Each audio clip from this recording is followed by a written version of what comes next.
In today's economic news, we've got a fantastic deal for travelers looking to explore Guatemala City.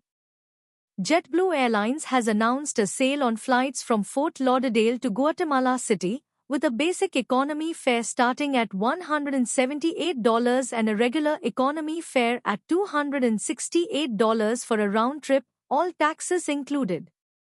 The $268 fare grants you the added benefits of a normal-sized carry-on, personal item, and advanced seat assignment. Meanwhile, the United Kingdom is currently grappling with a prolonged dry spell, with parts of Scotland facing water scarcity. The country is heading towards its driest spring in over 130 years, a troubling development for the region. Politics continue to shape the national conversation, as Senator Mike Johnson's call for the Republican Party to focus on working-class issues has sparked debates about the party's future direction.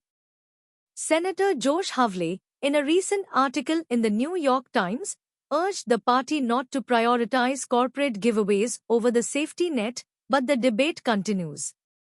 In the world of automobiles, the carbon fiber market is experiencing a significant boost, driven by the push towards electric vehicles and sustainability.